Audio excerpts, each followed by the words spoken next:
ঢেঁড়সের কাণ্ড থেকে পাটের বিকল্প আঁশ, একই গাছে বেগুন আর টমেটো চাষ, এমন সব উদ্ভাবনে হইচই ফেলে দিয়েছেন কুষ্টিয়ার বাবলু কোম্পানি। পুরস্কৃত হয়েছেন, মিলেছে স্বীকৃতিও। কিন্তু বাবলুর উদ্ভাবনকে এগিয়ে নিতে সহায়তা মেলেনি। তবে থেমে থাকেননি বাবলু। বর্গা জমিতে বিষমুক্ত চাষে উদ্বুদ্ধ করে চলেছেন সাধারণ মানুষকে। রাসেল আহমেদ জানাচ্ছেন বিস্তারিত। ডাকনাম মোহাম্মদ বাবলু, কিন্তু এলাকায় পরিচিত বাবলু কোম্পানি নামে। মিল কারখানা না থাকলেও উদ্ভাবনী শক্তি তার মূল সম্পদ। পাটের বিকল্প আঁশ তৈরি করেছেন ঢেঁড়সের উচ্ছিষ্ট কাণ্ড থেকে। তা দিয়েই তৈরি হয়েছে গৃহস্থলীর নানান পণ্য। এ নিয়ে সংবাদের শিরোনাম হয়েছে গণমাধ্যমে। ঢাকায় উদ্ভাবকদের সম্মেলনে যোগ দিয়েছিলেন কুষ্টিয়ার এই কৃষক বিজ্ঞানী। 40,000 টাকার প্রথম ঢেঁড়স বিক্রি করলাম। করার পর এক আটি পানিতে দিলাম, দেওয়ার পর 15-16 দিন পর পানির থেকে উঠাই দেখছি যে সুন্দর একটা কালারি আঁশ।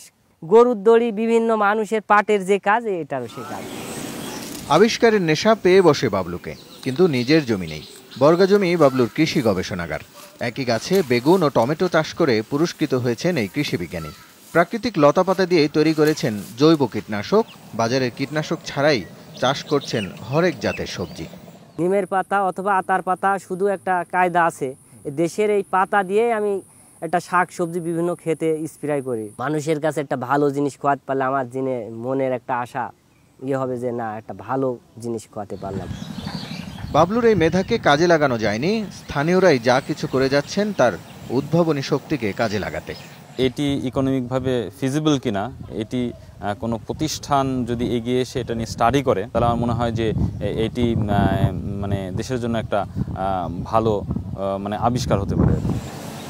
অথচ ঢাকায় বড় আয়োজনের মধ্য দিয়ে তাকে সহায়তার আশ্বাস দিয়েছিল একটি বেসরকারি প্রতিষ্ঠান। এই ঢেঁড়স গাছের আঁশ দিয়েই নানান ধরনের গৃহস্থলী পণ্য তৈরি করে দেখিয়েছেন কৃষি বিজ্ঞানী বাবলু কোম্পানি।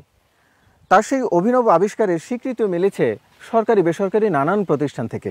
তার সেই প্রকল্প এগিয়ে নেওয়ার জন্য অর্থ সহায়তার আশ্বাসও মিলেছে বেশ কয়েকবার। তবে সেই আশ্বাস কেবল অনুষ্ঠানেই সীমাবদ্ধ থেকেছে এত বছরেও। বাস্তবে বাবলু কোম্পানি রয়ে গেছেন আগের মতোই একজন বর্গা চাষি। রাসেল আহমেদ, যমুনা নিউজ, মিরপুর, কুষ্টিয়া।